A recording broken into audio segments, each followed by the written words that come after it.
सीतापुर गांव में रहती थी एक चुड़ैल, लेकिन इस बात से गांव के लोग अनजान थे। जब तक पूरे गांव की एक एक औरत के गहने मेरे पास नहीं आ जाते, मैं इस गांव को छोड़कर नहीं जाऊंगी, चाहे इसके लिए मुझे लोगों को गायब ही क्यों ना करना पड़े। दूसरी तरफ गांव की औरतें बात कर रही थी। अरे सुन रही हो, ये देखो, मैंने कल ही नया हार बनवाया है सोने का, कैसा लग रहा है? बहुत ही अच्छा। अच्छा है ना, पहले तुम पहनो, फिर शादी में अपनी होने वाली बहू को दे देना। और क्या, सोने चांदी का यही तो फायदा है, जितना पुराना उतना महंगा। लेकिन एक एक पैसा बचाकर ये लेना सच में बहुत मुश्किल हो रहा था मेरे लिए। तभी वहां पहली का पति आ जाता है। गांव में एक औरत के घर के सोने के सारे गहने चोरी हो गए। लोग बातें बना रहे कि गांव में कोई चोर घुस आया है जो घर की कोई चीज को हाथ नहीं लगाता, पर सिर्फ सोने के गहनों को ही चुराता है। अब तुम ना अपने ये गहने संभाल कर रखना। हे भगवान, ये क्या बोल रहे हैं? ये तो वही बात हो गई कि गांव बसा नहीं और लुटेरे पहले आ गए। दूसरी तरफ गांव के ही एक घर में रंजना रहती थी। उसके पति का गांव में चाउमीन का ठेला था। एक दिन उसके घर में एक औरत आती है। अरे रंजना, तू गांव में नहीं है तो सोचा तुम्हें बता दूं। गांव में बात चल रही है कि गांव में एक चोर घुस आया है जो घरों के सोने के गहने चुरा लेता है। अरे मैं तो सिर्फ ये कान की छोटी सी बाली ही सोने की पहनती हूँ, बाकी गहने तो मैंने गांव के बैंक में लाकर रखे हैं। ये क्या होता है? ना बाबा ना, हमारे गांव की औरतें तो गहने अपने पास ही रखती है। जब कहीं जाना हो तो बस अलमारी से गहने निकालो और पहन लो। दूसरी तरफ एक औरत हाथ में टोटके वाली छोटी सी गुड़िया लेकर घर में चली आती है। अरे कोई है? घर की औरत है क्या? क्या है ये गुड़िया? ये कोई ऐसी वैसी गुड़िया नहीं है, ये जादुई गुड़िया है। इसको घर की अलमारी में रखना। अगर तुम्हारे घर पर किसी की बुरी नजर होगी तो रात भर में ये पतली सी गुड़िया मोटी हो जाएगी। मैं कल आकर ये गुड़िया ले जाऊंगी और तुम्हारे घर की सारी बुरी नजर छूट जाएगी, समझी? अरे वाह, ये तो बहुत कमाल की गुड़िया है, दे दो। कितने की है एक? अरे नहीं नहीं नहीं, ये फ्री की है। मेरा काम इस पूरे गांव को बुरी नजर से दूर रखने का है। हाँ। भली औरत उसके हाथ से वो गुड़िया लेकर अलमारी में रख देती है। लेकिन अगली सुबह जब वो उस गुड़िया को देखती है तो पतली सी गुड़िया मोटी हो चुकी होती है। हे भगवान, ये क्या? किसने मेरे घर को बुरी नजर से बांध रखा था? तभी वो गुड़िया वाली भी आ जाती है। मैंने कहा था ना, घर पर बहुत ज्यादा बुरी नजर है। लाओ, ये गुड़िया मुझे दे दो। औरत वो गुड़िया उठाकर उसे दे देती है। गुड़िया हाथ में आते ही वो औरत उसे लेकर सीधे गांव के बाहर की खाली हवेली में चली जाती है और साधारण औरत से चुड़ैल बन जाती है। अरे पगली, गांव वाली इस गुड़िया के पेट में तेरे घर के सारे गहने हैं।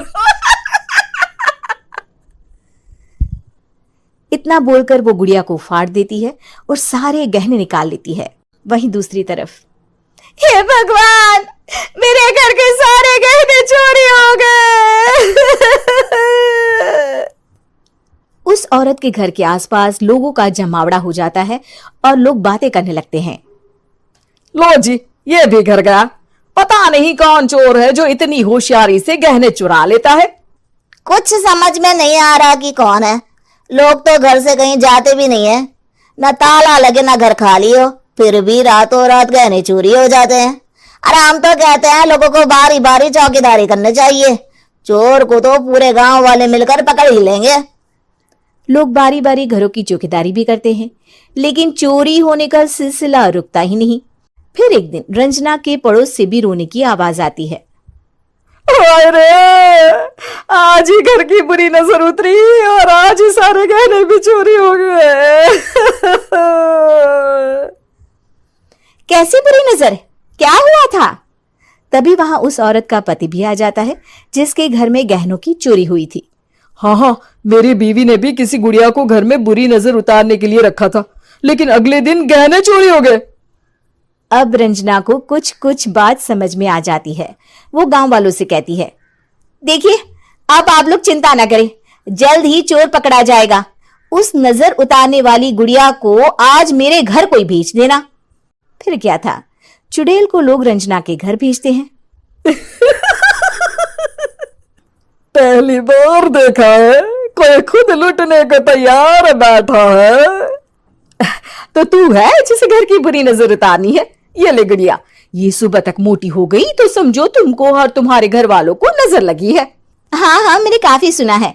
तुम ये गुड़िया मेरे घर छोड़ देना। अरे क्यों नहीं, कल सुबह आऊंगी जब गुड़िया तुम्हारे घर की सारी बुरी नजर लेकर मोटी हो जाएगी, ठीक है? अब क्या था, रात को रंजना ने पूरी नजर गुड़िया पर रखी। वो अपने पति और गांव के कुछ लोगों को घर की खिड़की से घर के अंदर नजर रखने को कह देती है, और फिर जो नजारा सब देखते हैं वो हैरान करने वाला होता है। गुड़िया धीरे से अलमारी खोलकर बाहर आती है। अलमारी के सारे गहने लेकर घर में जहां जहां गहने होते हैं वो लेकर अपने मुंह से खा जाती है। वो जितने गहने खाती उतनी ही मोटी हो जाती और फिर अलमारी में बंद हो जाती है।